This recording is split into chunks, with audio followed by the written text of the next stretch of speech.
There. All right, here we go. Late night happy hour. Allie's getting herself ready. I'm trying. It's mass panic this week.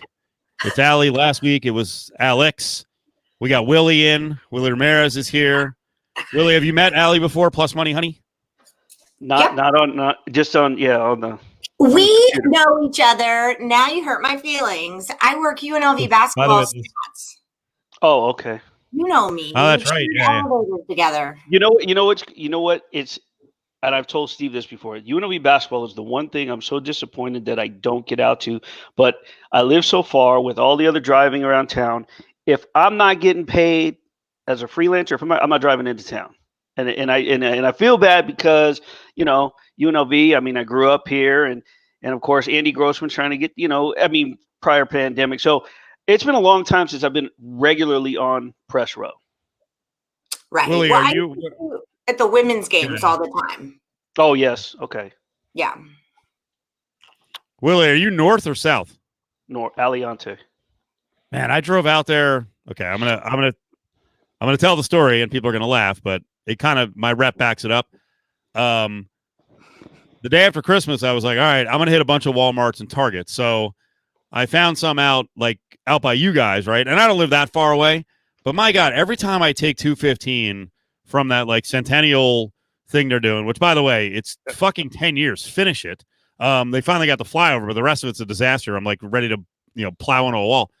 Man, every time I go out that way, I'm like, it feels so far away. I know it's not, but it's so funny because I was on the 215. I was going towards North 5th, and I had passed Aliante, and I looked to my left, and I'm like, there's nothing there, but I know in 5 years, there's going to be something there. It's so, and then you look to your right, and you're like, God damn, the city looks so far away. And leading from where I'm at to the 15, I'm not sure how much is BLM land, if any. So I'm not sure what can be done. I know that it's expanded on the opposite side, obviously, since we lived out here. And of course, my first apartment ever in 1988, 89 was Smoke Ranch in the 95. And the furthest thing you could see from that point, it was a landmark, was the Wendy's on Cheyenne and 95 in Rainbow. When you get off the 95 Cheyenne and Rainbow right there was a Wendy's. And there was a 7-Eleven. Both are still there. That was the landmark. You got to Smoke Ranch, you were looking as far out to go, okay, well, I'm that far from Cheyenne on this 2-lane highway. Oh, my God. Smoke Ranch and 95, and now it's all built up. That's a super busy area. And here's some trivia. There's a reason, if you know Smoke Ranch, there's not a big major exit. And back then, when there was a 2-laner, you could pull out and go to the left and head north, and you could go to the right, go south. But there was a terrible car accident in the middle of the night where a girl was leaving and a front loader drug her underneath, and the father was in legislature of some sort up, and they passed a law immediately and cut it off so you cannot cross over and take the left. So they immediately just made it where you could just turn in to go home, or you had to take a right. You cannot cross over the highway. And then that's how it eventually just got built, where it's a drive over. Wow. Allie, when did you get to town? I moved here in 94. Oh, so you were here before I was. So what was your first memory of town, and sort of blended in hey, an area you remember, and now you drive there and you're like, holy shit. Look at the difference from 25 years ago. Well, yeah, I moved here in 94, and I went to Green Valley High School, and that was before Sunset Station was built up in Green Valley, and a lot of the stuff in Green Valley is built now. But I remember my very first job was at the Sunset Station movie theater before the whole casino had opened and even been finished.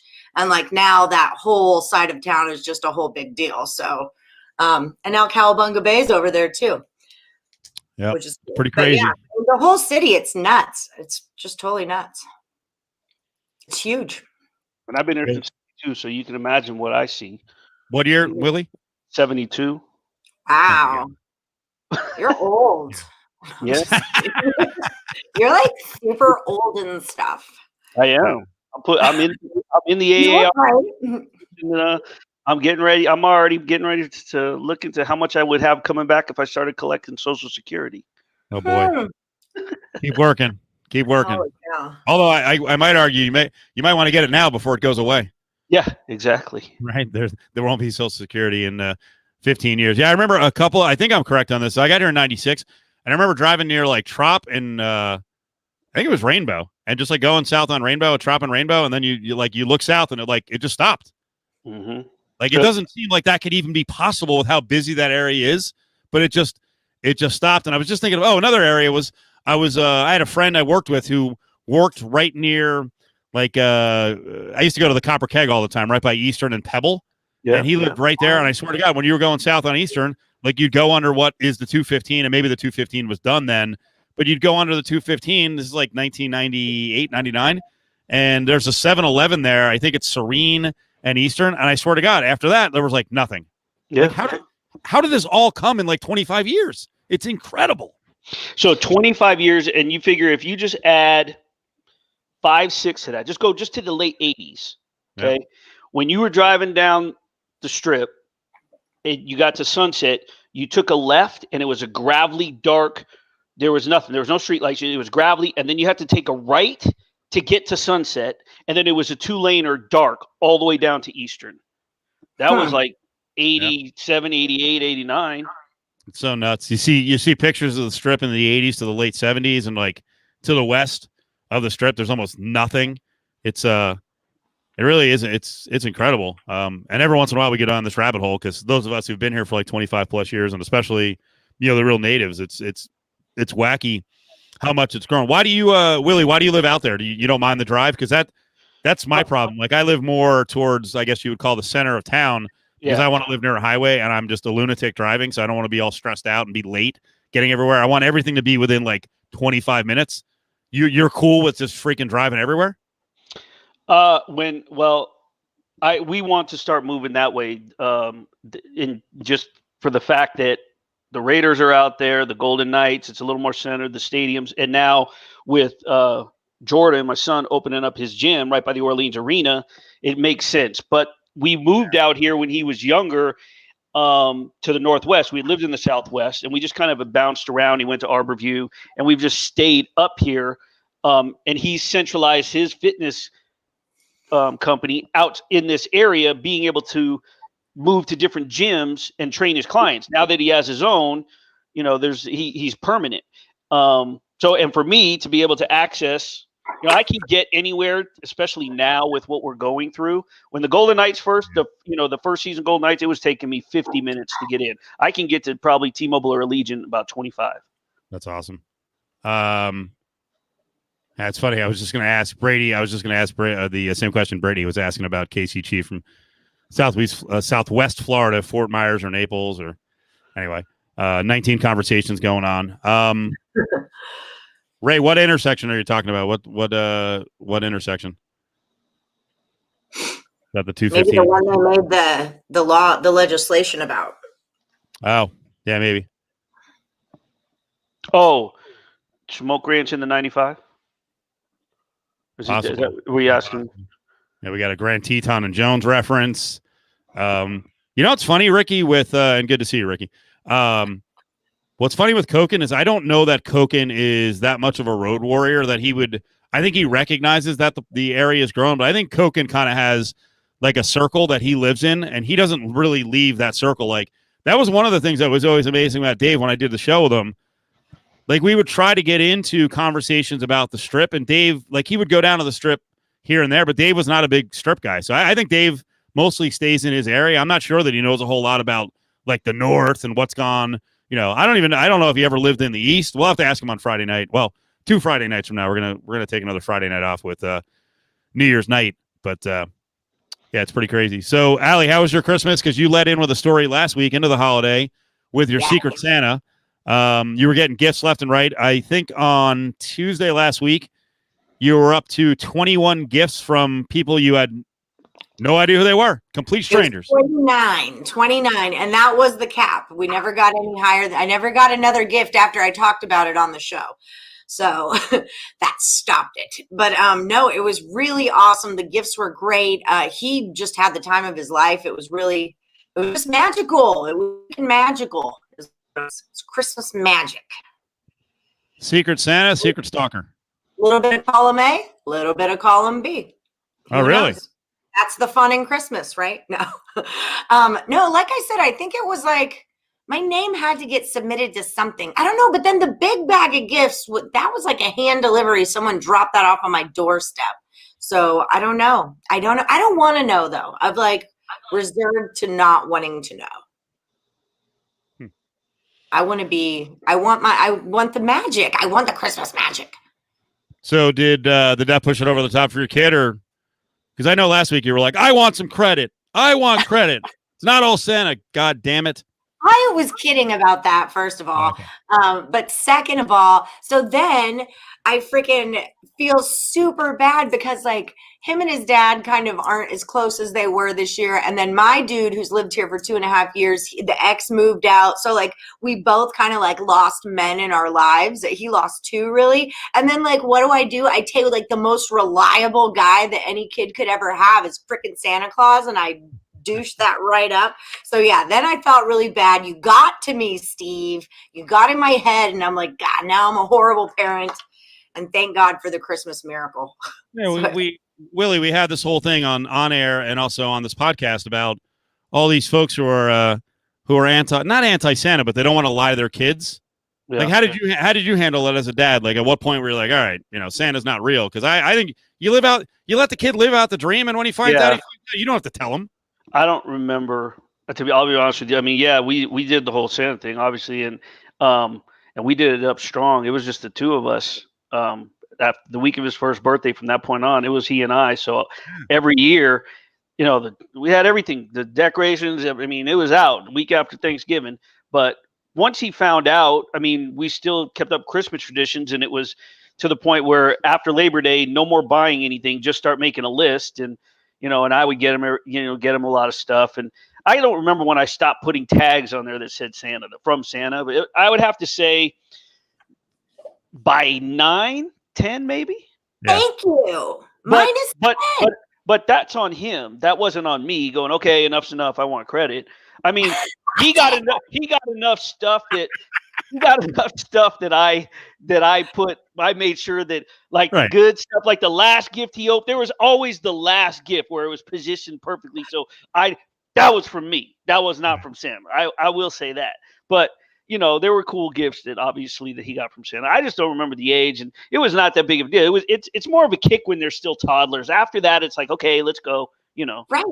Well, he asked me. I mean, he sat me down and like looked me in my eyes and asked me and wanted me to tell him the truth. I don't think Santa's a big deal to lie about, like, I don't know. I'm not into lying. So I don't know. He wanted to know. Now he knows. I do kind of regret it. I should have just like candy coated it and been like, well, it's in your heart. He's real until he's not. I think if Jordan ever asked me that, I may have said, you tell me. Or what do you think? And if he said no, then I'm like, okay, Yeah, you let it play out. You let some punk at school ruin it, and it's all about the spirit. After I watched like 60 different Christmas movies, you got to have the spirit. Otherwise, the sleigh doesn't work, and the spiritometer and Christmas Chronicles and Elf and all that they all have the same theme. You're not going to get gifts, and the freaking the sleigh's not going to work. I have a lot of questions.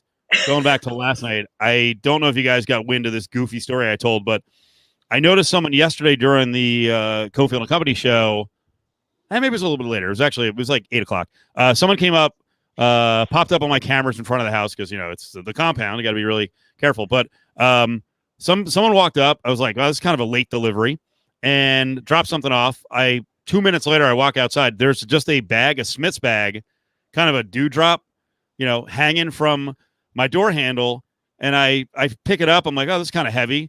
And my first thought was like, a listener finally got to me and they just dropped off a bag of poop.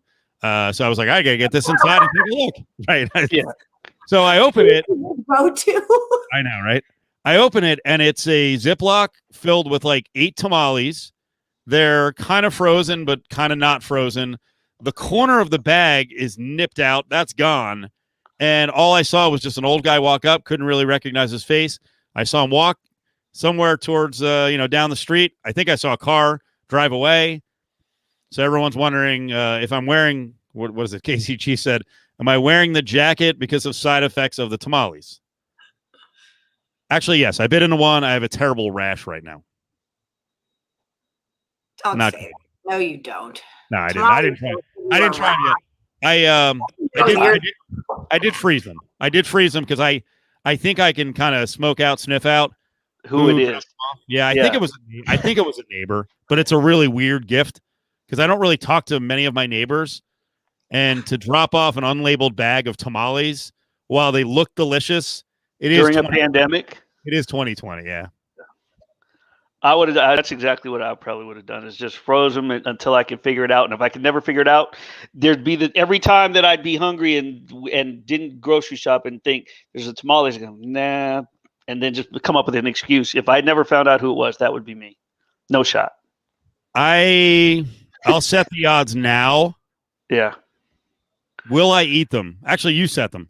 Will I eat them? Yes. But I got to know. We have to have the injury report. Did you find out who gave them to you or not? It doesn't matter.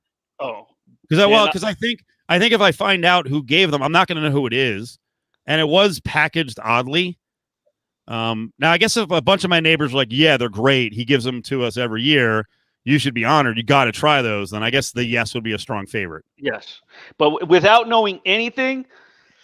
Man, I'm going to say the yes is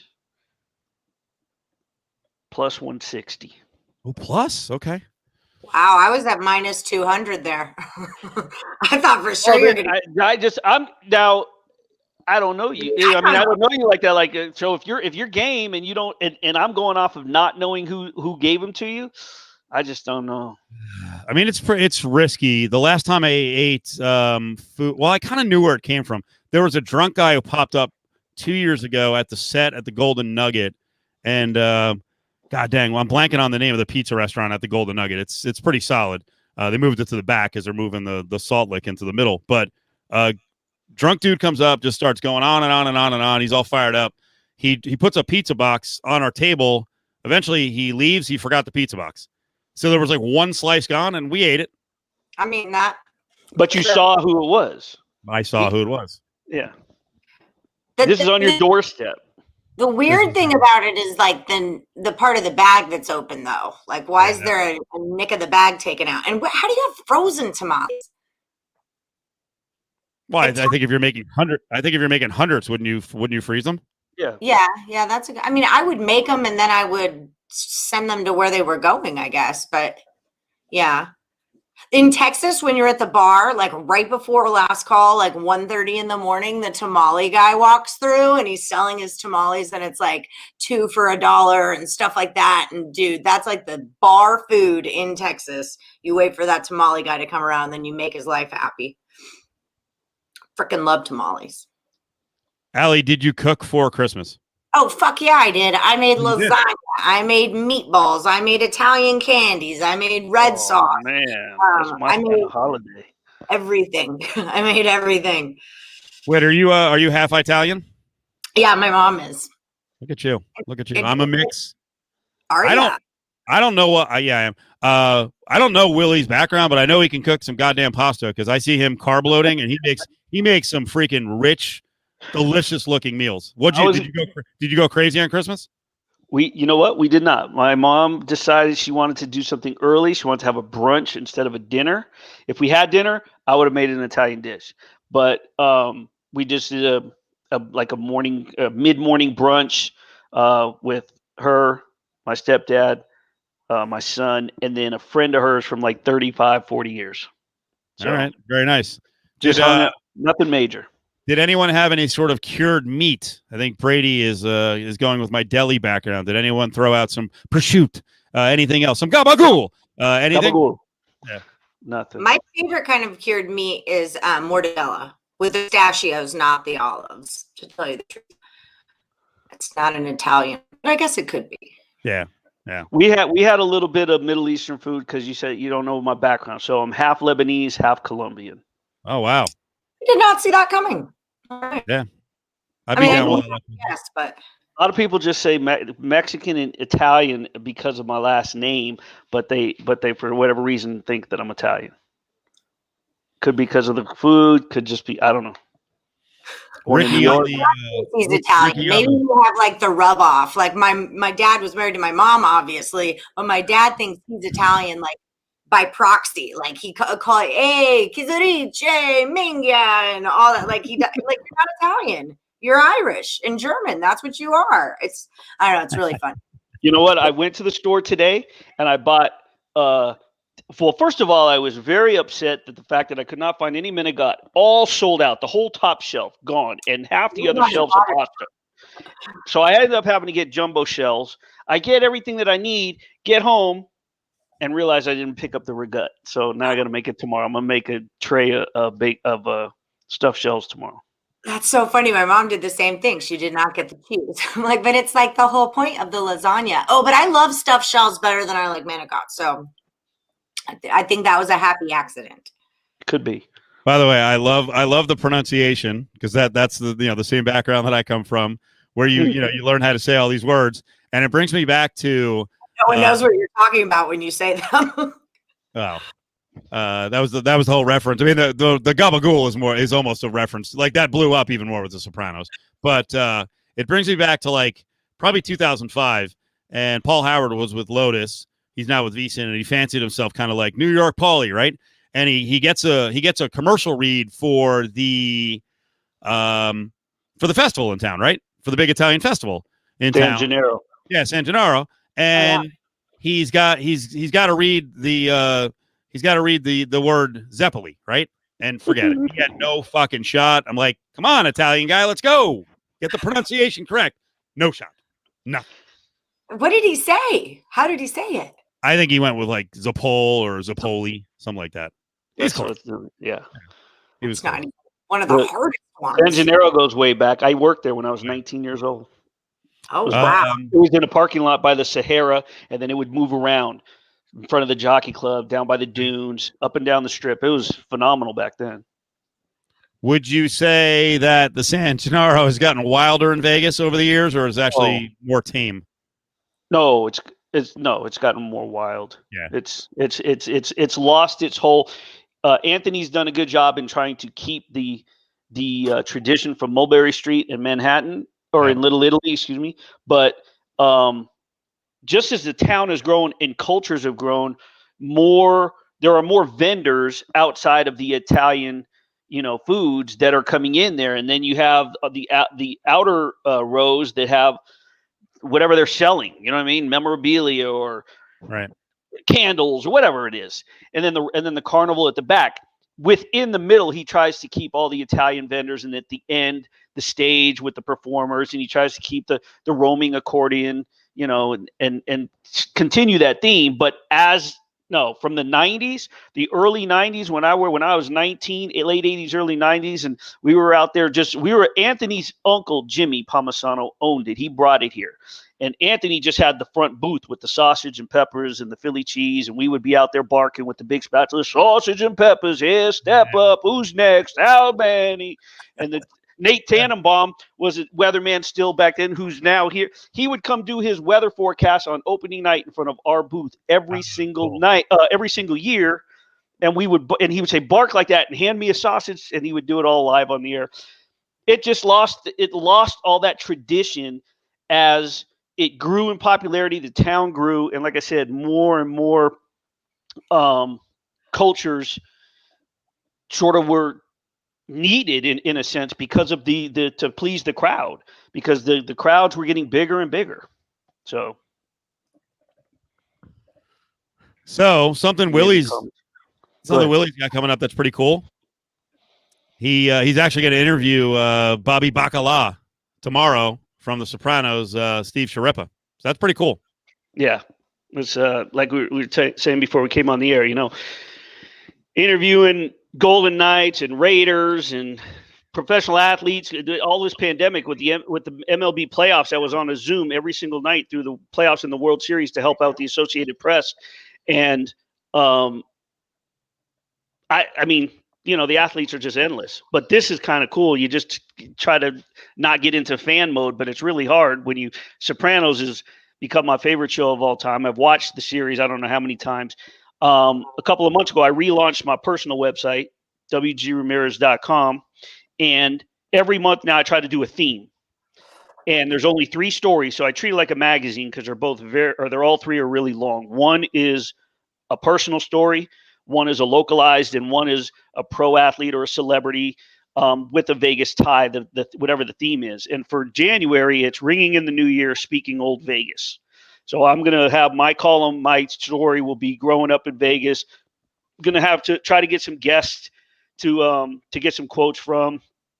And then the local story is on a guy who came out here in 74. He was a DJ in a couple of clubs before my grandfather and uncle hired him to be at Jubilation. And that was the big discotheque back then. And he DJ'd there. He ended up opening up a couple of pizzerias on the west side of town, Mark Rich's Pizzeria. And he recently sold them, but he continues to make money off of his name for 5 years. And him and his daughter just went into a venture and bought a Mexican restaurant on West Sahara. So anyway, we're going to talk about his time being here. And then the celebrity is Steven Sharippa because he worked at Jubilation for my grandfather. He worked at the Riviera. He brought in a lot of entertainment. And we're just going to – so it's not necessarily going to be on Sharippa who played Bobby Bacala. It's going to be on the old Vegas Sharippa talking 70s and 80s. And the way this came about was crazy because I started listening to Talking Sopranos, this podcast that they do, him and Michael Imperioli. Every episode correlates with an episode on the show. And now watching it, you sit there and you listen to them break down behind the scenes, and this is what happened when we were filming and so on and so forth. And he said something about Vegas, and I commented and tagged him in a tweet. And I mentioned my grandfather's name. I just said, do you remember the days of Jubilation and working for Andy Anka? And he clicked like and he followed me. I just started laughing. And then every time I'd throw an old picture of Vegas up, he'd like it. So I got to thinking about what I wanted to do for January's theme for my website. And I DM'd him, and he came right back. And every direct message and every email that he sent, he starts off with, "Hey, pal." And all I can hear is Bobby Bacala's voice saying, "Hey, pal," in his voice. So I'm going to zoom it and what a good idea. Some videos. It's going to be pretty cool. Dude, that's awesome. Let's definitely, before you post it, let's have you on Cofield and Company. We can get into it because we got a lot of Sopranos to talk about. Allie, I don't know. Did you watch The Sopranos? Do you care? I have never seen one episode of The Sopranos. Oh, yeah, we gotta get it on the show and get it on this a little bit more. I actually, like I said, I'll move on real quick. I watched, for some reason, I think I told this audience, I went down a rabbit hole last week and I started watching. They had a bunch of reunions recently for like the cast of The Godfather, the cast of Goodfellas, and they actually did a reunion. It's not as long, but a reunion of the Sopranos cast, and they did it on NBC. They had too many of them up there. It was like fucking 12 of them, right? So no one could get a word edgewise, but it was amazing the way they talk about Gandolfini. Not that I mean, I guess some of them could be like, "Hey, he's a dickhead. He partied himself to death, or however he died, whatever he did." But they swear by this guy, like he was the greatest dude ever. Yeah. But the really weird thing out of it, they were all getting emotional. They all know like episodes and have all these memories. And the interviewer kept asking Edie Falco about different scenes, and they brought up some scene where, I don't know, they were out in the backyard, they were talking to each other, and the whole cast was like, we sat there and watched that, and the acting between you two, like you would have thought you were really married. It was brilliant, just brilliant. And Edie Falco's like, I don't remember. Wow. And she wasn't being mean. She was being honest. She's just like, I did it. And maybe she just didn't get as wrapped up in the show as everyone else did. And she, to her defense too, though, she's gone on to do some really cool stuff. Yeah. And for a lot of those people, that was it. That it's not a bad thing, but that was it. So that's what they remember. She's done a lot of great stuff. The episode that generally people talk about there's a lot of backyard scenes, but the one that brings people to is in the first season, and it's after he reveals that he's going to go see Dr. Melfi, and they go back and forth. But I think it was after she found out that Melfi was a woman. They're in the backyard talking, and she said something. I want to be a part of your life, or I want to be that. Yes, she admits she was jealous that his therapist was a woman, but she says, I want to be that person. He looks at her and says, "You're not just in my life, you are my life," something to that effect. And that's the one that's come up many times on their podcast. And what I found amazing, they have special guests on. They had Robert Eiler, who played AJ, and they had Jamie Lynn Sigler, who played Meadow. Neither one of them have watched the entire series. And this Talking Sopranos has been taking place through the pandemic. They've been doing it to make sure people, and they're sponsored by like a mental health thing, so they're advocating not to get down. But anyway, with these guests, I was shocked. They said they've never watched the series all the way through. They're just not interested in watching themselves act. Sorry, I was going to laugh and make a joke because Adam's very much into the Saved by the Bell podcast, and Mark Paul Gosselaar said the same exact thing. That he until recently he'd never watched Saved by the Bell back. He never watched it. So I watch all of my videos. Like as soon as I put one out, I rewatch it. So I can pick myself apart. I'm like, oh my God, you should have noticed that he said that. There was a segue there. You missed it. Like your eyelashes fucked up. Why is your I tear myself apart every single video. Even Allie, this. I'm telling you, Allie, you need to try to at least watch the first few of Sopranos, and then you'll be set. It's not that I would mind watching it. I just I didn't have HBO. I don't watch movies. I'm not, I don't know if I didn't get into it. I'm like a once a weeker. You're on my DVR. If you made the cut, then I'll watch you, once a week or I don't know. Well, if you have HBO now, the good thing is it's still on. If you have HBO now, the good thing is it's on demand. You can watch whenever you want. You don't have to wait for it. That's so funny because I got like a new upgrade or whatever, and I had free HBO for like 6 months or 3 months or whatever it was, and I never used it, and I just had them take it off because they started charging me for it, but I didn't know that. But yeah, no, I love Goodfellas. I have never seen The Godfather either, though. I guess that's not. You got to go back and watch it. I'm not into ultra violence. Like I really. It's my don't number 2 favorite movie of all time. I get that. I'm sure it's fantastic. I don't like violence. I don't want to see all that. Okay, what about Casablanca? I love Casablanca. That's fine. That's number 1 for me. Godfather's number 2. I could live with that. It's not my number 1. I think Field is probably my number 1. Do you hear from people on The Sopranos that they don't like it? Because I'm seeing what Miller J. Vegas is saying. Like, do you have to be from the area? Do you have to be into the whole kind of mafia thing, the Northeast culture?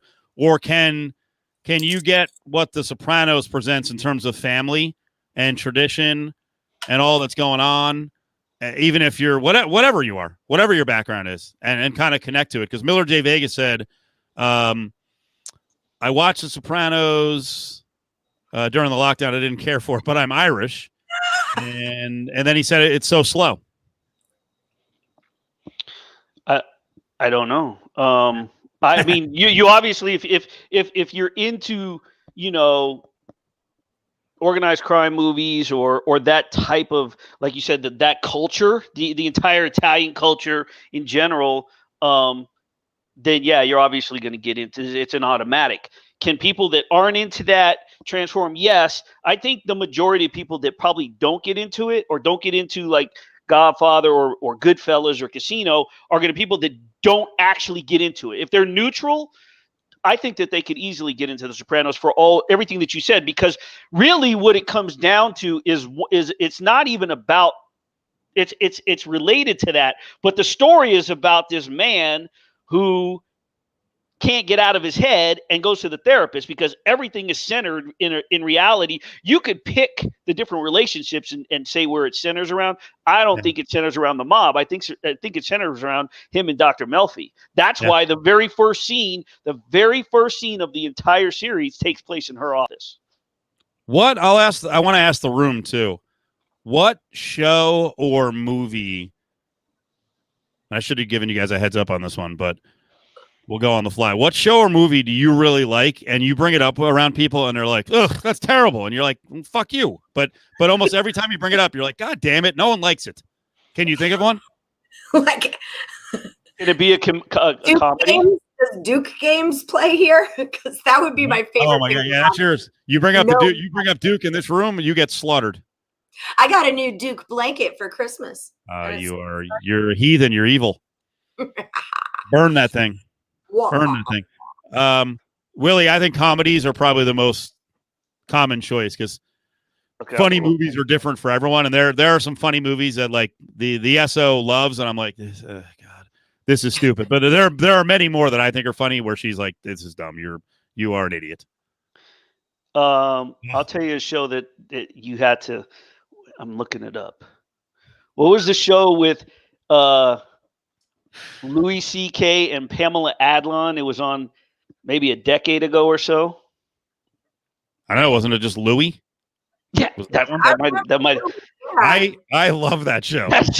That was a great show, but that's one where people may just be thrown off guard, or if they go, oh, I watched the first episode, that was horrible, or whatever. Yeah, that's one of them. I'm with Brady on Vanderpump Rules. I love Vanderpump Rules, but I'm a chick, so I have like all my housewives and shit that I have to watch because I'm a girl, and I have to gossip and check out their shoes and their cars, So there's that. Ari says that he hears a lot of shit for loving Dexter. Dexter's awesome. Dexter was great until the end. Yeah, I never did Breaking Bad Most- either. That was like a big one. Everyone loved Breaking Bad. I was not into that. Really? That was a show that I got done by season 5 or 6. I was done. I don't like to see Hal that way. Like, I'm a Malcolm in the Middle person. I love Malcolm in the Middle. And I did not like to see Hal in that light. And so it didn't work for me. It did not translate for me. There was a show that Steve that you told me to watch, and I tried to find it, and I couldn't get it. It wouldn't. Either wasn't accessible to me, or it was only seasons 3 and 4. I can't remember which one it was. You told me to watch. You said start with this one. I can't remember what it was. I'll have to look. Maybe I told you on a DM. I can look it up. I know Adam, and I don't know if JVT hates it, but I bring up the Rocky movies, and he laughs. He's like, I've never watched one. Rocky 4 to me is like so unbelievable. The music, the whole thing. It's cheesy, but it's so awesome, and it's so 80s too. I was done after 3. Yeah? No. Wow. See, that's a shocker. What was the one with the blonde, like, Russian dude? That's it. Rocky 4, Drago. That was 4. Okay, I've seen. What's the one where Apollo dies? Well, that's 4. Yeah. Yeah, that's the same one. That's the one I've seen. Yep. Throwing the damn towel. I didn't hate Rocky, but I wasn't going to watch 1 through 3 either. Do you know anyone who doesn't like The Simpsons? What would be the complaint? It's not funny, boring, childish. Mm-hmm. Remember they had a cassette? Like, I remember I was in 4th or 5th grade because I lived in New York, so it was 4th or 5th grade, and like you could buy their cassette tape, and like it was the whole like do the Bartman, and they redid a bunch of songs, and that was like the jam, man. The Bartman, that was the Bartman. thing. I remember that. Mm-hmm, that was a thing. Wait, are you at Left Coast Mike? Are you telling me you know people who don't like Homeland? That you bring it up and they're like, "Oh, it's terrible." Seriously? Great. Never saw it. I've heard really good things about it though. What's the actor's name that went from the first season in that to Billions? Fuck, I'm blanking on his name. I mean, talk about 2 great roles. Kills it too. Damian Lewis. Yeah, kills it. Crushes it. Show Life. Damian Lewis did Life, where he was a cop that got locked up for life for a crime he didn't commit, and then he got out and he like became a detective again. Oh my god, that was such a good show. A show or a movie? It was a show. It was a show. Really? Because I remember this is like when Esther was a baby. He was like 2. And I Netflix something, and that's what it was. That and The Tudors were like my 2 shows at that time. But it was, guys, The Simpsons sings the blues. That's what I'm talking about, Doug. You know. Damn. Getting a lot of shows that not everyone's watched all these shows. We got some good suggestions now for the beginning of the year. Okay, so let's ask the room, is anybody excited for season 3 of Cobra Kai? No. You kidding me? What? That's worse than Duke. Have you seen season 1 and 2? What are you, insane? How are you part of this podcast? You are crazy. Why do I need to watch that? When's it on? What's happening? Have you seen 1 and 2? Seasons 1 and 2. It's the Karate Kid. Right. Which I love. But it's 30 years later. I'm not even going to describe anything else beyond that. Oh, I get it. I'm there. I got it. Yeah. Just watch it. It is fucking awesome. What's the best thing for you out of that, Steve? Let me just because I know the best thing for me out of it without trying to tell too much. The best thing for you that, like, when you say it's awesome, like, what is it for you? I think it's the reversal of the characters, the two main characters, and it keeps playing out, and then it gets you thinking like, who was the bad guy in the first in the actual genesis of the whole thing in the movie? For me, Yeah, Sure. they act so much like their older self that it's corny, but the younger actors yeah. steal it for me. The fact that they're stealing the show from the two main characters that we know. Yep. You know what I mean? They're trying to, like, Ralph Macchio kind of, there's times where I'm like, come on, dude. You know, but Who's that? the kids are solid. Yes, Machio's in it and Zabka's in it. Yeah. And throughout Cobra Kai, you're like, wait, who's the bad guy? Yes. There's times you feel bad for Johnny. Huh. I don't know. I'll say real quick, I also get a kick out of it because when I watch with the girlfriend, it's filmed in the Valley, so like that's where she's from. So some of those elements too. But keep going, Willie. Absolutely, that's I get that. But you're right in terms of the roles reversals, because Johnny still has his moments, but just how devious LaRusso is at times, or petty. That's also kind of appalling. But like I said, the kids, I'm excited. I can't wait. I got it. I'm ready to go. Like I got cardio time set up. I'm going to the gym. That's going to be perfect post-workout cardio. I'll be right on it. It guarantees me between 45 minutes and 56 minutes of cardio. It's so I'll be glued in. Me and teach me what a cardio is. Like, so ridiculous. So ridiculous. I'm not even on my beer. Like, I didn't get beer. I'm on a whiskey, a honey whiskey. I've eaten so much lasagna and so many meatballs and Ferrero Rochers and beers that, like, I'm gaining weight in my face, and I can tell. I don't think you want to come to the gym with me. No, I don't. You'll kick my ass. I don't work out. I wear a Fitbit and yoga pants, but I do not. That's it. And when you look at the Fitbit, it goes, you're fucking up. My Fitbit just gives me a little finger. It's like, really, bitch? Like, serious? That's awesome. Like a chicken puts it on her dog's tail. Like, there you go. There you go, Fitbit. You'll be all right. We got to hit a couple of UNLV football notes, but I got to say, we got comings and goings, announcements, who's staying, who's going. Max Gillum last week, we found out he's going. I'll just say this to Max. Dude, goddamn you. Goddamn you and Below Deck. I love Below Deck. I had no idea that was him. It has taken over my life. Ray, who's up on the comment. Ray, I swear to God, I was just going to pen. I'm going to write it later. I was going to pen to you. I can't believe that Captain Mark is actually competition for Captain Lee. Like, I am way too old to care about this show. Way too old. But the Below the Deck show? Totally into Below it. Deck, yep. Willie, I don't know if you'd like it. It is typical cheese, reality, drama, fighting, but I love the setting, and I love the workplace, and I love watching people manage and react to getting managed. I think it's awesome. And the food, too, to see the food. I mean, I was in the service industry. I was a cook. I was a waitress. I was a housekeeper. You know, like, I get it. And I want to be a pirate when I grow up, you know? So it's all on a boat, and they're all over the world. And the accents are so fun to listen to because everyone's from somewhere else. So they've all got different accents. And they're all eye candy. They're super hot. And Ray was the one. Ray, I was getting on Captain Lee after, like, the first episode. I think I actually saw the episode. The first time I saw it was the Max Gillum season, and Captain Lee had hurt his ribs, and he was kind of acting like a bee, just hanging out, up, in whatever, what the fuck's the bridge, up in the bridge, and he was like, he's having people get him toast, and and like, I didn't know him, but now I watch the way he deals with people, and I'm like, that guy's badass. He's like, stop fucking up, or you're gone, and people just get kicked off the boat left and right. Like, get your shit together, because I have no patience. Yep, I don't give a fuck. Do your job. Do your job. Hey, I'm going to tell you what I Googled after one of the late night shows. Yeah. One after the late night happy hour. I was fucking Googling that fucking game show that you guys put on from the 70s. That was the fucking best. It was, right? It was you two and Adam, right? Oh my God. In bed. It was so crazy. I was dying.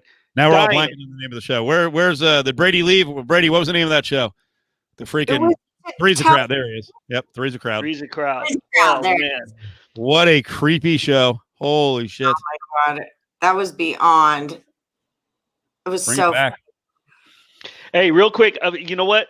Before we get into the sports, just to touch back for a minute on Jubilation, because it reminded me of 70s show. If you go on YouTube and Google Frank Rosenthal, like the show from the casino, the movie Casino, when he did the show at the Stardust, when he does his variety show to try to keep a title at the hotel, there was a time where he moved it and he did a Jubilation. It's somewhere on YouTube. There is one particular episode from Jubilation at 2 a.m, and he's interviewing Jeff Kutash, who back then was, musical director, whatever, but he eventually brought the show Splash, which may have been around when one of you two got here. I'm not sure if it was still there, but at the Riviera.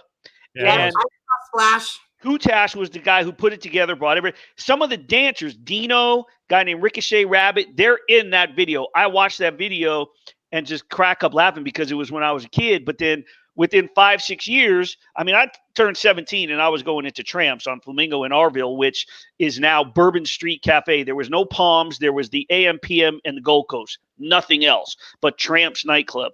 And those guys were big time back then. They were like the local stars. They'd come walking in after 2 a.m. to the nightclub, and everybody like, oh, everybody's here from Splash. But anyway, it's kind of a kick because you go to YouTube and there's a mix of two different things: the old discotheque scene, but the Frank Rosenthal show that you see in Casino. Huh. Love it. Can't get enough of it. I need to see people upload more old Vegas stuff. Definitely. We don't have enough of it at all. All right, so some UNLV football notes. Good news. Charles Williams is coming back. He's the running back for the Rebels. He did not have a great year. He did not have a lot of help from the offensive line. I don't know what happened to the line in general, but they didn't play well. And Charles was the number one target. Willie, are you surprised he's coming back?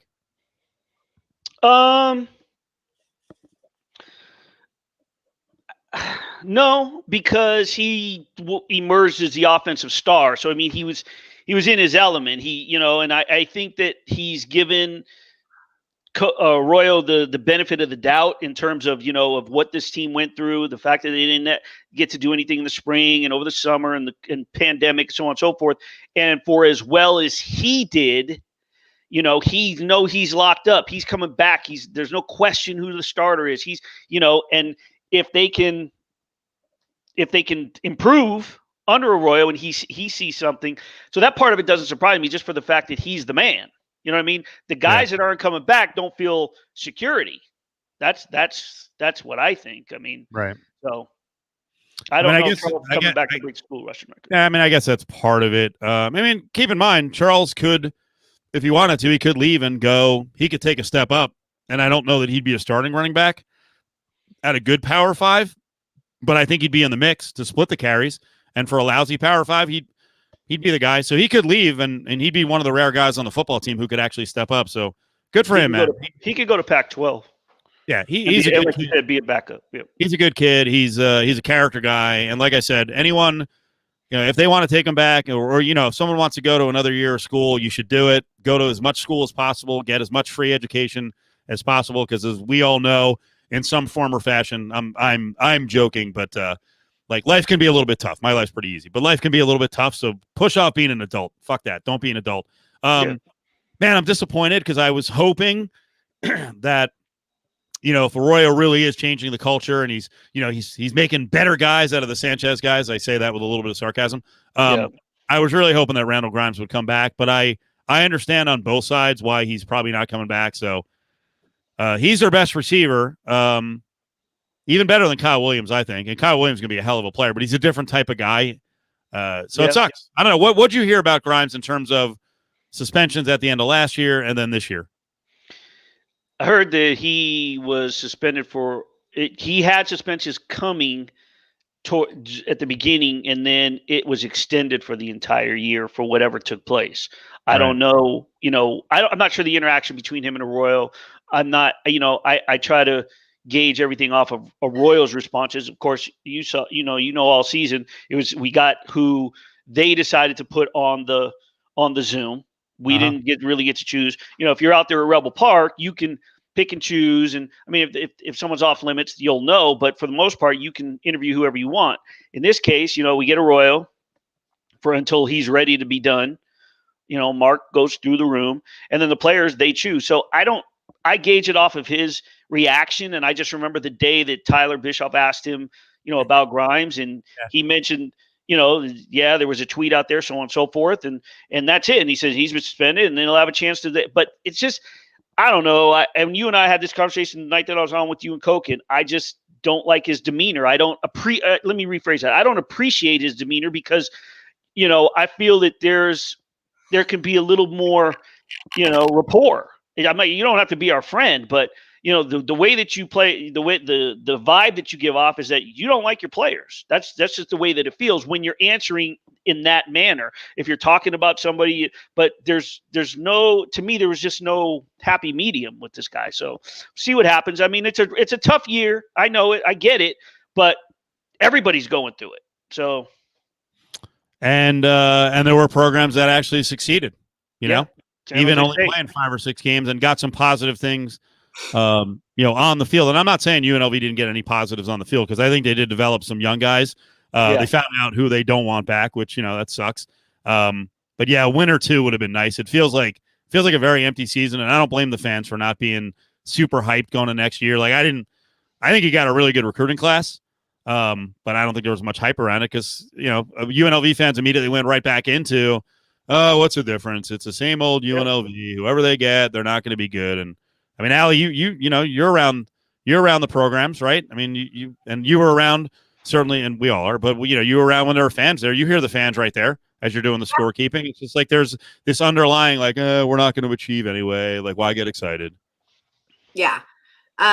But there are those diehards too. I don't know. It's such like a roller coaster ride too, because like they'll get good, and then like everyone thinks they're getting good, and then like you kind of plummet a little, and then everyone just immediately flips their switch. Like, well, they suck. We all know they suck, but then they get good again, and it's like, no, see, I don't know. It's like an emotional roller coaster. Well, but there are those diehard fans, Yeah. I mean, I'll tell you though, it's 2 different programs. So when they get lumped together, it's kind of ridiculous. Rebel basketball always has high expectations.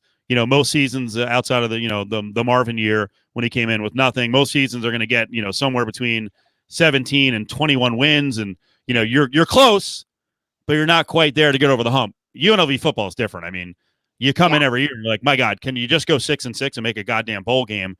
And then a season like this comes out where you don't win a game. And then as the season goes along, you just beat the shit and you're not competing at the end. So I don't know. I know one thing about UNLV football, and it's that they're not good at playing it. And that's it. Like you guys just said a bunch of names. I don't know any of those guys. Like, you know how I feel about football already. Like I'm not a huge football fan as it is, but I don't need to like put those stats into my brain and know about UNLV football at this point. Who is the reference on they were good? Is that the football? Because did any of us say that? I don't think we said that. Were you referencing basketball? I think basketball I was talking about, yeah.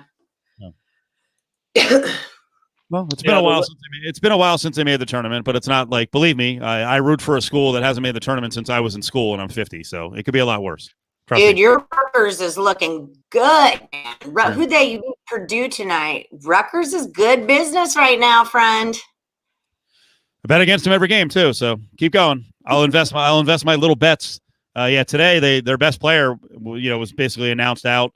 He was out 30 minutes before the game, and the line moved 1.5, and they had a big lead. They blew it, tied, and then they closed strong. So they're 7-1. So, and it's funny. People always mock on me. Like when I talk about Rutgers football, a lot of what I'm talking about is what they've done to build, and then they're down, and then they're building. A lot of that I'm trying to relate to UNLV. Like you can win anywhere, you really can, but you got to have everything lined up from the administration on down to the coach, right, Willie? If there's something out of line and part of the mix isn't working, and you don't have the financial backing and have the financial backing all going in the same direction, you ain't gonna win. It's always going to start at the top. I mean, it's because if things are getting they're getting ruffled at the bottom, whoever's at the top's they're going to step in at some point, or you're going to feel the heat.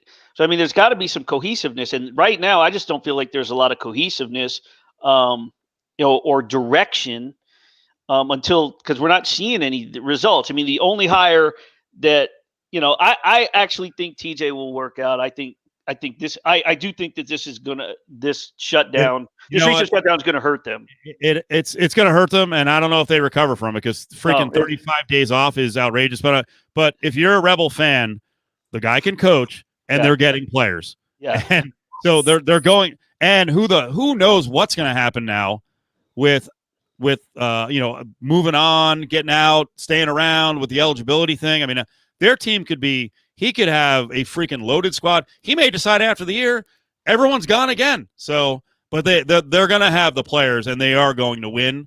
Yeah. Or he's going to prove that he can't coach because he has players now, and he's going to have even more players next year. I think if there's no pandemic, that UNLV is they're a top 3-4 competitive team because of him. Whether the talent or the chemistry between the players, whomever, whatever, he's going to put it together. He knows how to put the personalities and the right talent together. He's going to know how to coach those minutes.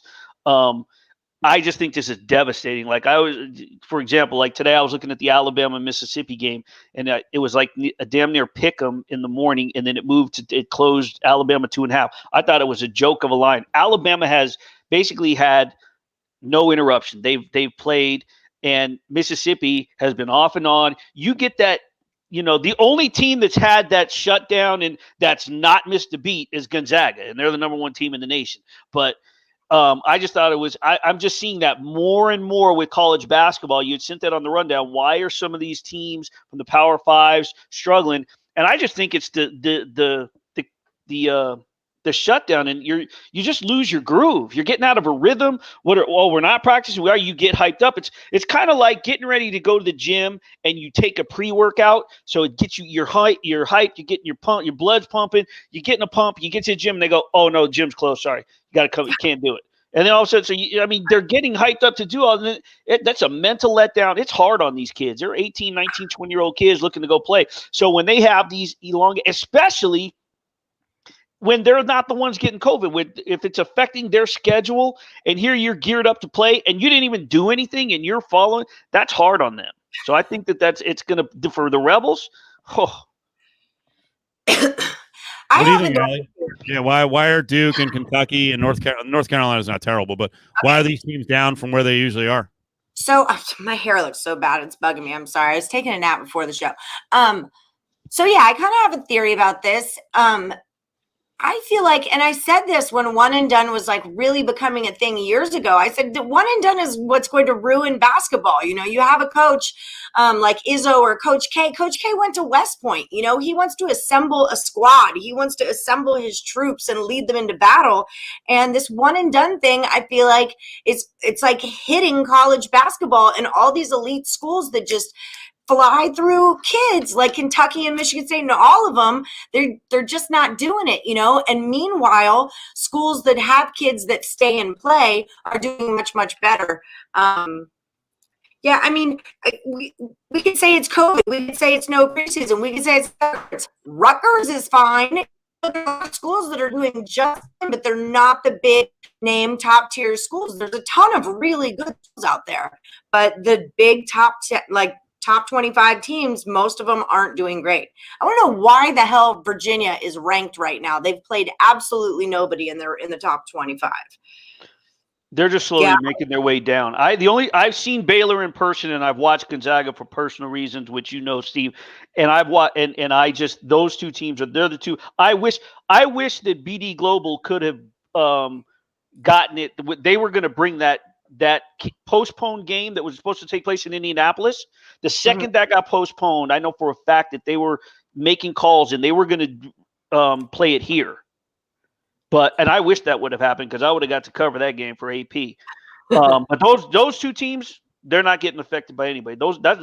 Baylor is at that point before that game got canceled. I thought Baylor was going to put it on them because I watched them in person and I watched Gonzaga's games on TV, and they had just gone through their little COVID issue, and they were still sort of going through it when they went to Indianapolis, and that's why the game got postponed anyway. But if they would have played, then Baylor would have stuck it to them. Baylor's deep. Yeah, Baylor's really good. If they play for the title, it's going to be an incredible title game. Man, what a game. Watching Gonzaga play Iowa, and Iowa's like high octane, highest Yeah. in the country. And Gonzaga for the first 3 quarters of the game, and I know they don't play quarters, but first 3 quarters of the game, Gonzaga so outclassed Iowa, just destroyed them. Like the pace was so fast. All these guys in Iowa started rushing, taking terrible threes. I'm like, God dang, Gonzaga's good. And like they had foul trouble that day, and they still won. I think they wound up. I think it was 99-88 or 98-88. But they killed them, man. You know what? I don't want to go the ageist route, but I mean, a lot of the programs we're mentioning are older guys, right? Roy Williams, and Tom Izzo, and Calipari 61. That's not old. I mean, do you want to look at it? Listen, your assistants do a lot of the work, right? But can we look at it and just say, you know what? They're getting out work now. And I think to Doug's point earlier, it's not as easy to cheat as it used to be, right? I think schools do. Actually, I'll say this. I think more schools do it. So it's not as easy to get players as it used to be. And I think in a lot of the cases you're seeing, age catching up and they're not working as hard to get the players. Because here's the thing, getting a one and done, great victory.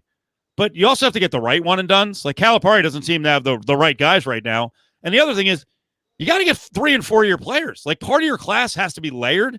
You have to have guys stay around. And like, it doesn't seem like like if they have a 3 or 4 year player, it's like, well, the one and done didn't work out. He didn't develop until he was a junior or senior. And that's not really the way you're going to compete with Baylor that has 3 and 4 year players, Gonzaga that has 3 and 4 year players, and Gonzaga is getting like Jalen Suggs, who's a top 10 player. Go ahead, Allie.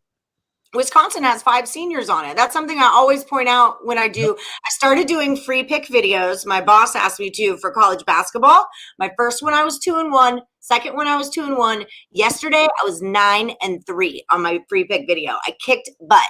But in Wisconsin was one of those plays that was in the 3 column. But they have 5 seniors, and I always look that up.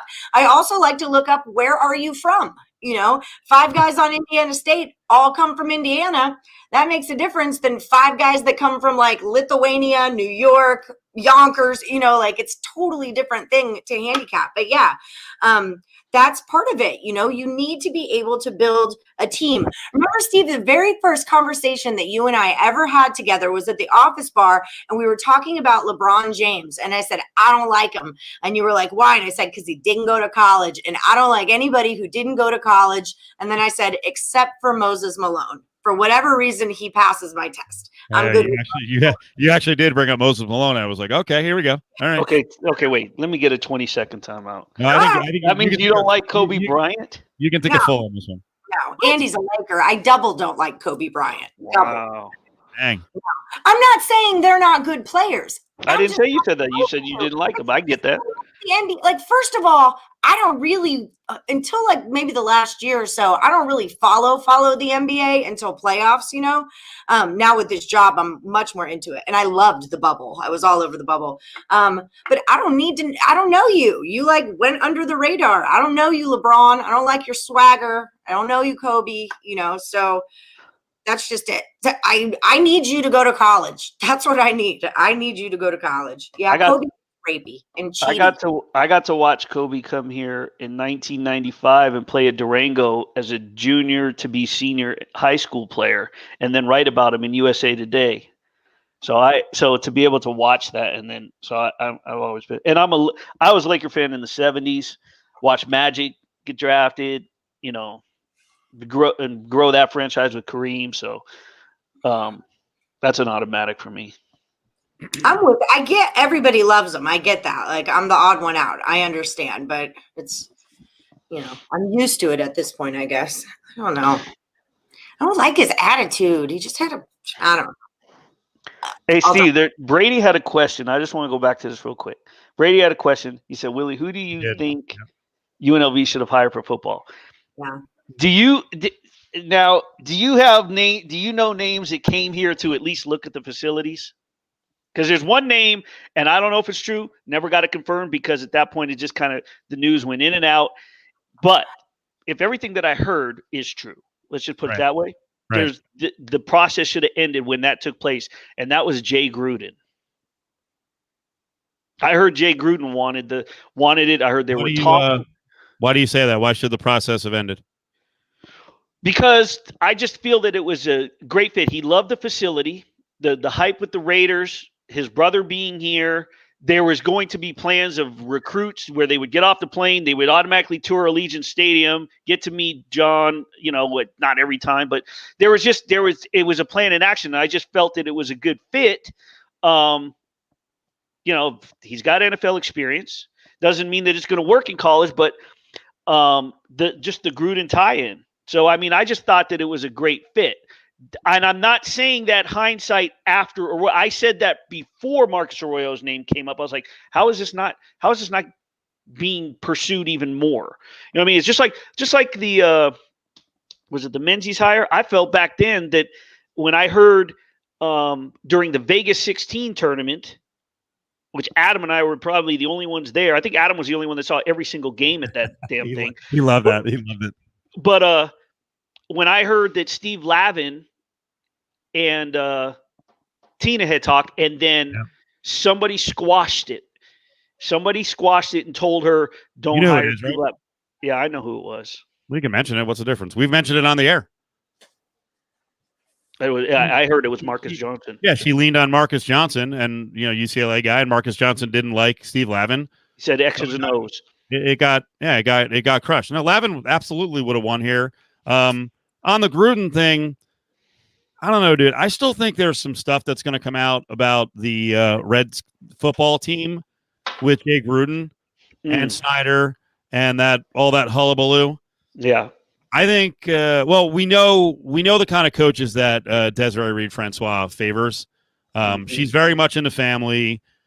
She's not into any dudes who have a party reputation. She's not into, and I'm just talking about the men's jobs, she's not into guys who might be womanizing. That's a big deal for her. And I think anyone who's got any sort of mark on their resume, she's going to be out on. Because I'll give you the other coach, and I think he's going to do a good job where he is. I mean, I hope I'll just give it away. We talked to Rich Miano today, who calls Hawaii games. I think Todd Graham is a really good coach. I think he would have been a great guy. Even if it was for just 3 or 4 years, I think he would have worked this roster. He would have been able to recruit, and he'd win. Now, I still believe in Arroyo. I do think he's recruiting on an elite level, but they're going to have – in Vegas, because there's competition, they're going to have to get this thing ramped up pretty freaking quick, which means one of these quarterbacks better be really good to make them competitive. They got to fill out the offensive line. All these defensive recruits, the guys that he didn't play a whole lot, the guys who were coming in, they've got to get 5 of those guys in the 2 deep in that front 7. They have to start playing. And obviously, we can talk about the defensive backs. I think they developed a couple of guys, but they need to come quick. I think it would have been different. I think it would have been different with Todd Graham. Now, he may not have built it for beyond 4 years, and he'd probably get the hell out of here and jump at money again. So it depends on what you want. You just want to get some winning, and then hopefully the next person really builds on that foundation. I agree with you that we have to. He needs 1 full year of everything. He needs 1 full year before he can be judged, criticized. And the last time I came on and this time I came on, I've never criticized his coaching, his X's and O's, because I'm not a coach, so I can't judge him on that. But in terms of how he handled, I felt like we went through the UNLV football season as if the coach treated it like a preseason. For they had, what did they play? 6 games? Were they 0-6? 0-5, 0-6, that everyone was just a preseason game, and he was just trying to figure it out for next year, where there were teams actually trying to play. Like San Jose State tried to go undefeated, and they did, and got kicked out of Northern California. So that's to me, that's how I felt. Now, how he coaches and how he puts together a team, can't judge him on that yet, because he hasn't had a full spring game, training camp, everything. He hasn't had a legitimate one. And the quarterback situation, I agree. He's got to figure that out. Yeah, I mean, you're playing 4 guys. You got one guy going into a Wyoming game that's not even on the depth chart and just skipping over Kenyon, and without an explanation. So he's got to figure that out. Now he doesn't have Gilliam. So you got to know at this point, I would think, who you're going into spring ball, if there's going to be one. But you got to know who you're cultivating as your guy. I agree with you I agree with you that you can't judge someone off of 1 year of a shortened season, 60, 70% of a season. But here's the problem. You have other coaches who are new coaches who he's going to be judged against them. And the other one is San Jose State is real trouble for any school in the conference that has struggled. Yeah. The fact that they're winning, and by the way, Starkle is coming back. Oh yeah. And he and that kid Nash, the running quarterback, my God, if San Jose State can win in this conference, you got to win everywhere. There is no New Mexico maybe, like we're up against it. We got this limitation, that limitation. You can't do it with what San Jose State has done. By the way, Allie, you froze for a second. You were shocked at something. Was I? But I don't think you were. I think you just made a face, and I don't. Are you okay? You were shockingly frozen. Good. No, I think you're right. You're right. It's just that San Jose. So you can't judge it, but San Jose State did this. But again, that's what goes back to. I just don't think that they try. I think San Jose State tried, and they were balls to the wall. And I think that he treated this like a Now, if there was no COVID, I don't think that he would have treated this season as a let's get to know one another and we're building the culture for, we've been hearing building the culture for many years. And right. I thought that Tony did a good job of building the culture with what he had. Look at how they closed out last season.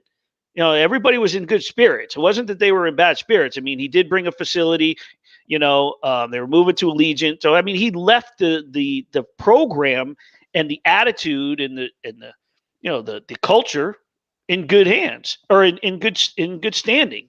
Right. That using that phrase, which we brought up before, to me was wrong. But whatever, once all this pandemic simmers down, when that happens to be, who knows? There's a vaccine out there.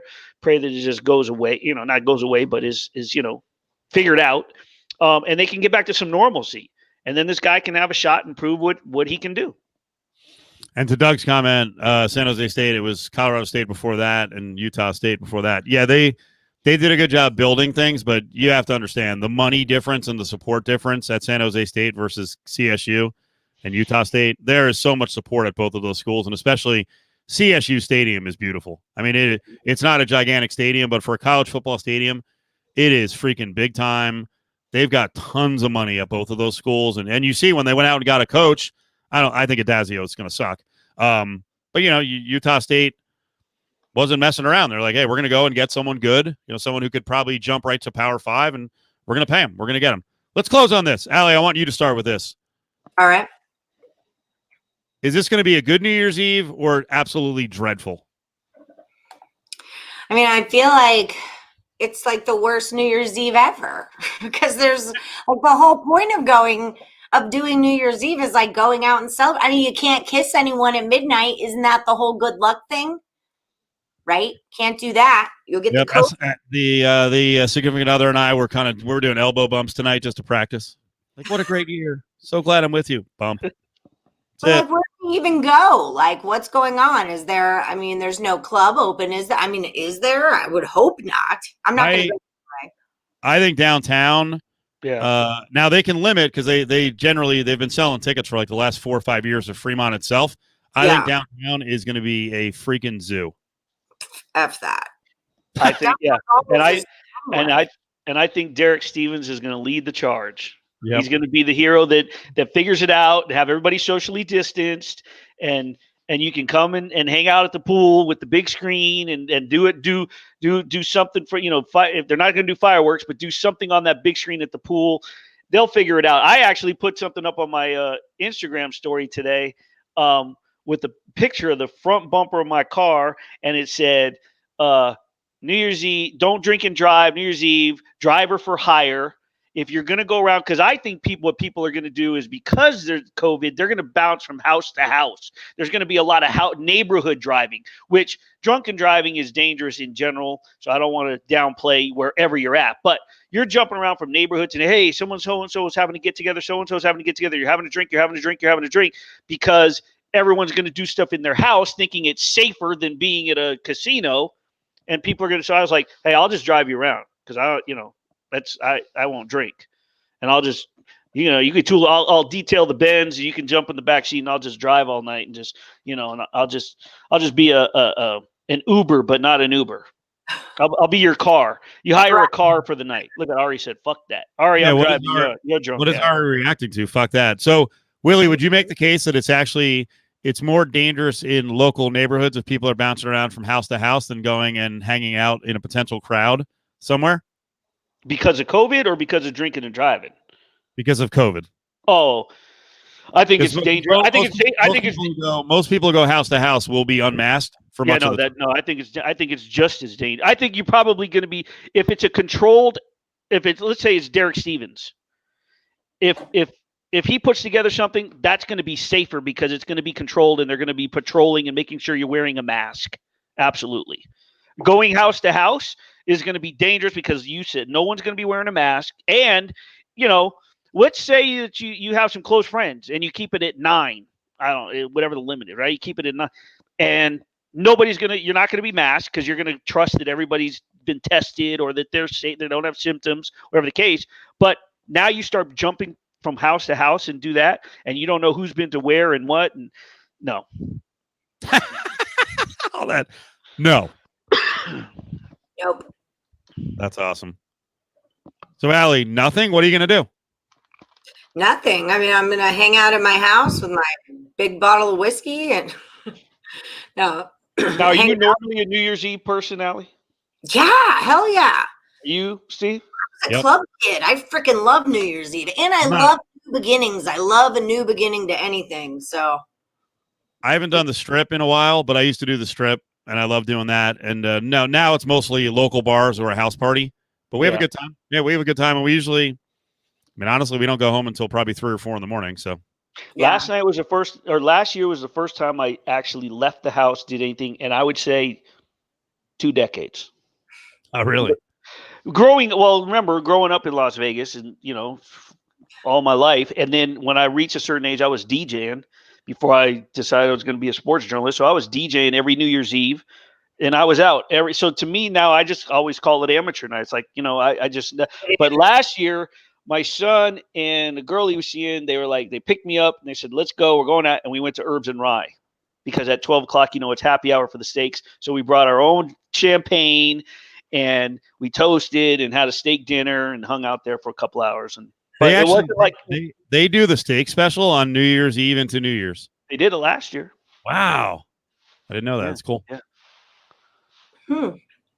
Yeah. But now happy hour is the entire now since pandemic opened, it's when it opened 5 p.m. till whatever. Oh, really? All right. We got to go down there and take care of a local business, right? Give them some business. Brian says, the SO hasn't been awake at midnight in 5 years, so this year won't be any less exciting than years past. So, there are a lot of people who are just not New Year's people. So, and I don't blame them. It is a crazy night, and it's amateur hour. You have a lot of morons out there. I would like what you do. Like if I was like back in the day, maybe go to the tap house with the old RJ hangout. Yep. I think it was 2 years ago. We went to freaking Big Dogs. Okay. They had a band playing with one of our friends, and it was a good time. The food was good. Tom Wiesner. My brother's there. That used to be a big spot. Mm-hmm. Yeah, not a club guy, Brian. Not a club guy. I got a question for the room. This is always a good trivia. I've done this before, doing a couple of the morning shows. I don't know how long people that are in the room have been here. The only person that might get this is Jim if he's still in here. I would imagine. I don't know how long Brady's been here. The first hotel nightclub. Does anyone know what the very first hotel official nightclub inside of a hotel was? Because I stopped going when they hit the hotels. I was always going to clubs when they were standalone. As soon as you say it, I'm gonna know what you're talking about. First one. Anyone? I'm looking at the comments. Yeah. First club. The first time there was ever a hotel nightclub. A year? Can you year us? I want to say 93. Oh, really? Yeah, 93 or 94. I thought you were It talking wasn't like pure. more It like, wasn't raw. more like Boom. Razorback scoop. Got it Yep, right there. yep, Razorback yep. scoop. That's the Oh, winner. wow. Oh, I used to go there on their Latin dancing nights. That was such a fun club. That was the first time that they put it, because the Voodoo Lounge had come, and then boom, they made Club Rio at the bottom. I love that. Oh, that was a great club. I lived in the World Series of Poker for like 2 months. Like if you needed to mail me something, that's where you had to mail it to. Let me tell you, when the Rio opened, it changed the complexion for locals, because it used to be Palace Station, then it was Gold Coast, and when the Rio opened, they had the classiest, most beautiful cocktail waitresses. Just their outfits. Everybody was pleasant. It was like you wanted, but it was more like you could get. There were tourists, but you got the locals in there, and they had the Ipanema Lounge, and we would go in there and have cocktails and drinks and just hang out. And then up the street was Play It Again Sam's, which Dave and I brought up the last time I was on, but it was before it was a topless joint. It was a jazz club. Yeah. We go see Tex and Kathy perform. But those were the days, man. You know what, Steve, since you love old Vegas, you're going to love next month's theme at WGRamirez.com, because it's 3 stories from 3 different people talking 70s and 80s Vegas and what it was like. What's the target date? Are you gonna? I usually do it the first or second Friday of the month. In the last 2 months, it's been the second Friday. All right. So. We'll and then I'll give you the heads up. Now, if I do the Zoom, and do the edits that I do to promote, I can send them to you. You can put them on here, right? When I come back. Of course. Okay. Cool. Oh yeah, that'd be awesome. Really awesome. I'm going to throw this question out. You can not answer if you don't want to. It's not that serious, but you can get serious if you want. Whatever. So I was just thinking, when Pro Martini Maker threw this out there, "Kiss This Year Goodbye," can't be worse, can it? Allie, you start. How do you look at this year? Okay. How do you look at how the year was from you or for you, and how you came out of the year? And by the way, I would never do this on the terrestrial show, because I don't want to give people the wrong impression if we give like really positive answers. But go ahead, Allie, you start. Okay. It's funny because I was just having this conversation with my mother the other day, saying that I don't know why like everyone's excited about it. Like nothing is promising us that this next year will be anything better than what we just went through. Like I don't know why this one day makes a difference, because love the Shark Club. Because like there's no promises there at all. But honestly, when I think about it, I mean, I used to run all over town all day, dropping the kid at school, umpire, aviator, UNLV, all that. I have a home studio now. My kid goes to school at home now. I don't even need a car, really. Like it's actually been a really good year for me in that sense, that I've become much more self-sufficient. I've like got a raise. I do way more videos. I do free pick. Like it's been a really good year for me. I mean, the pandemic isn't great. I get it. But for me personally, I can't complain. I'm in a better spot right now than I was at this time last year. So Willie had a year. So Willie got COVID. Willie was one of the many victims of, media shrinkages in terms of work. And I don't know, Willie, how do you look at the year now as we're approaching 2021? As we become friends on different social media platforms, Steve, I know you notice at times I will tweet out or put on Facebook mental health posts. Yep. And I think one of the positives that people can take and look at this is what you've endured, and that you're still here, and that you haven't just lost it. You know what I mean? Because I heard this phrase once, that it's cerebral health, not mental health. Cerebral health, because you have these uncontrolling thoughts. It just races through your mind, and you're like, why? What am I thinking? Your mental health is how you control that. And I just believe that with everything that we've all gone through, like Allie's looking at it like, man, this time last year, but that self-sufficiency has strengthened so many people's mental health because of the fact that how many times have you told your kids, Allie, you say, you don't know what it was like when I was this. I didn't have a cell phone or the this or the this or this. Us adults, we kind of had something taken away from us. We had our liberty taken away. We were forced to find different ways to do our job, however it may be, if and when it was time to do it. See, if you were still able to do radio, but you were doing it from home and you adjusted, you didn't have the luxury of just popping in the studio and having, already behind the controls. Everybody had to adapt. In some way or another, we all had to adapt. So I agree with Allie where we have to look at it as what we've endured. No, can it get worse? Yeah, because we don't know. We don't know what's laid ahead of us. We don't know what's going to happen. We don't know if everything goes away and somebody gets ill. That could be something worse for somebody. It's a shitty, fucked up 2020. But if you've endured it, you should pat yourself on the back. Period. Yep. Because I think we've all fucking strengthened. That was my November theme, was dealing with mental health in 3 different themes, and one of them was on the pro athletes, the 3 athletes in town: Robin Leonard, Darren Waller as an addict, and Kayla McBride. The local story was on a young lady who lost the use of her legs and how she, overcame her depression. And mine was talking about how I had suicidal thoughts in 2015, questioning my existence at that point, 2016, and I had $1 million policy straight up for my son, and I kept saying, and it was suicide proof, and I had. Not that I never had a gun to my head, I never had pills in my hand, but there were days where my natural thought was, you know what? If I wasn't here right now, my son would have these issues. He could have his gym, he could have his dream. And I've lived a full life, man. I lived a life in this town, which everyone's going to read next month in my thing. I mean, we did the things. So those things pop in your head. And the Golden Knights first season really just changed my complexion on everything. And I saw what my son was doing. And just like you created a lot of things, Allie, my son had a 5-year plan. He literally wrote it out, said, I'm dropping out of college and here's what I'm doing. And by 2020, I'm opening my own fucking gym.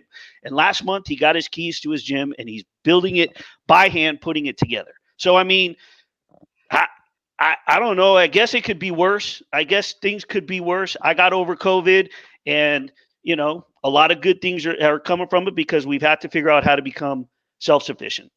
Yeah. So, I tell my friends this too, that like, I'm already broke, nothing really changed for me. Like everyone's like, but we can't afford toilet paper. I'm like, I never really could. So that's why I get extra napkins at Taco Bell. I'm just kidding. But you know what I mean? Like I've always been a hustler. I went to college for 8 years, over a span of 11 of them. Like it wasn't, there were a lot of people that were a lot worse off than me because they were losing money and losing things. And I'm like, I can live on ramen, I do. And then I feed my kid all the good food kind of a thing. But I mean, it could definitely be worse, but I think some of us were like idiot proofed for it almost, like it just didn't hit us the same way, I guess.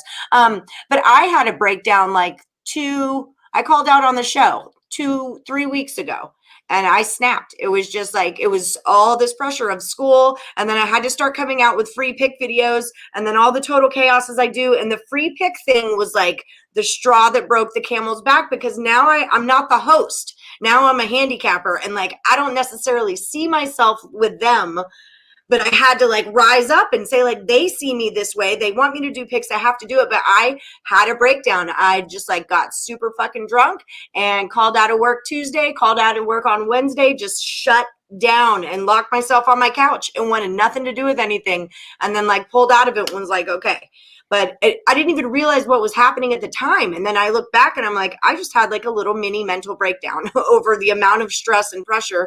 Because the good thing is, yeah, I do work from home and I'm here with my kid at school, but I'm working from home and I'm here with my kid all day from school, so there's also that going on, and then report cards. And so, I mean, yeah, the mental health, cerebral health issue is a really real thing that happens. It's a real thing. And I'm glad that you're, open to share about that kind of stuff, because I know a lot of people out there are feeling the same kind of way, And the thing is it's hard at first to start that. So years ago, before I was separated, and if I would talk to my wife or something was really bothering me deep, it was few and far between when I would talk about it. So when I did, I might get emotional or I might get angry. Now, when I talk about it, I can talk about it like it's normal because I'm so used to fucking talking about it. Because to me, I don't care who you are. You could be, especially if you got money, especially if you're a celebrity or an athlete. We all have cerebral health issues at some point in time. I don't care who you are, because at some point we experience stress. So you have to deal with it on a personal level. It's a matter of the extreme and where you take it and how you control it. As long as you can talk and just admit to it and say the phrase, it's okay to not be okay, and accept it, you're fucking good. You are Gucci, I promise. Everybody will get through. We've gotten through this. We can get through a lot, because we were, think about it, we were stuck in our fucking houses other than going to the grocery store or the doctor for however long, even if it was a short period of time. It's been a long time before our liberties were fucking taken away. We still had the cell phone. We still had the laptop. But like I said, from the other angle, things we tell our kids, when I was a kid, I didn't have this. I didn't have this. I didn't have this. Well, guess what? In 2020, as adults, we didn't have a lot of shit this year. And we're still fucking here, kicking it. Yeah. I didn't have bars. That was rough. Or sports books. So basically, if we, God forbid, go through another shutdown, we're going to drop liquor off on your doorstep. You drop water off on mine. I already got a guy. I got a beer guy. I said that early on, okay? I'll tell you, let me just add to this real quick. I'll tell you what was amazing. Because as the shutdown happened is when I got the COVID. It was right after the Pac-12 women's basketball tournament that I covered, and it happened. And Jordan had to stay away. He was isolated away. Then I was stuck in here. The number of people, when I reached out and just said, hey, I have it, whatever, or on Instagram when I was out of work, they actually did a story in the Michigan paper on this guy, this Detroit writer for the Associated Press, who put together a fundraiser on Facebook for freelancers. Yep. But outside of that, the number of people in town that I didn't even know that were followers of me, like followers of the Cofield show, followers or whatever, that were dropping or offering to drop bottles of water. Families of kids who I covered in high school when I was still actively covering high school sports, cooking me meals or offering, or one owned a restaurant and gave me a free meal at the Italian. Whenever you want to come by, just pick up meals. There was another baseball dad who gave me a $700 bike, because when I got better, the gyms were closed, and he said, here's a bike, because I had asked, hey, does anybody have a bike that I could borrow, and I'll tune it up, take it to the bike shop, whatever. Guy said, we don't use it anymore. Our kids are grown. My kids are ready to go to college for baseball. You can have it for all you've done for the community. Those were his words. I was like, I was taken back. I was really touched by a lot of the gestures of parents and community members. And then there was a lot of people that I knew, people that lived in Henderson that were driving across town with cases of water for me and my son.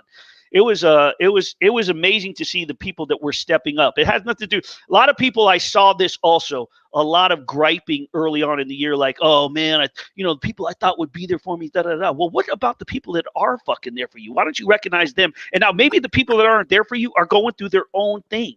Right. Yeah. I mean, fuck, dude. I love it. It's we'll probably talk about this more tomorrow with Petro. So it's been a really interesting year, and I like the theme of both for both of you that you talked about. You went through a lot. Now it's the end of the year. You're still here. You overcame a ton. That's something to be proud of. It is. Yeah. And we got sports. And we got sports back. For the love of God. Pro Martini Maker, Steve. This show and all the associated characters have helped keep me in a routine. That's cool. I take that as a compliment, and and everyone's doing this voluntarily. So I would agree with that statement, though, because if I'm up late, I go immediately to your Twitter page, and I'll look up and go, "Oh fuck!" and I'll go to your Twitter timeline to see when you've clicked. There are times where I'm going, "Come on, Steve, what the fuck? It's 10:34." I know, right? And then the Periscope will come, and then I'll hit it. That's been fun. I hope we can grow it into something even bigger next year. And we introed yesterday that just John Von Tobel and Adam are going to do the show on Monday, so they're just going to call that Smarter Than You. So they've got a Twitter handle at Smarter Than You, just the ULV, and it's just, I know what's going to happen on that Twitter account. It's just going to be those guys busting the balls of fans. It's going to be Josh Allen tonight. They were starting on Justin Herbert, and so they're funny guys. They actually had one of the funniest shows when you were away, and they had Gramala on, and they did a top 5 or something. Dude, that show had me in fucking stitches. I'm sure it was JVT, Adam, and Mike Gramala. Yeah. I'm almost positive. And they did top 5. Maybe it was movies. It might have been movies. And because they all had outlandish movies, like not like what you wouldn't expect people to have, and of course the Gramala's food came there. See, Brady remembers that show was hilarious. That show was hilarious. I mean, they have all got their own, Petro shows are good. There are certain nights where I'm done. Like last night, I was so looking forward to the show because of the Bills and Adam, and you guys giving him shit about Josh Allen because I knew it was coming. And I fell asleep at whatever time it was, and I missed it. And I was pissed. But the good thing is during the day when the local guys go off, I can always pull that up and play it on the Facebook page or find it on Twitch. That's cool. That's a nice compliment. And same for the folks in the room. So tomorrow we'll talk to Petro, and we got to get Willie on more often. And Willie, let's talk about before your stories come out. We'll get you. Okay. I was going to say in studio, but we're not doing in studio. But we'll figure out a way to hook you up so we can do a good half hour or more on the Vegas stuff in January. Cool. I appreciate it. All right, Allie. Happy New Year's. All right, guys. Yeah, see you next year. Right? We're at that part where we get to say that cheesy thing. See you next year. Be careful. Don't drink and drive. Nope, will not. Promise.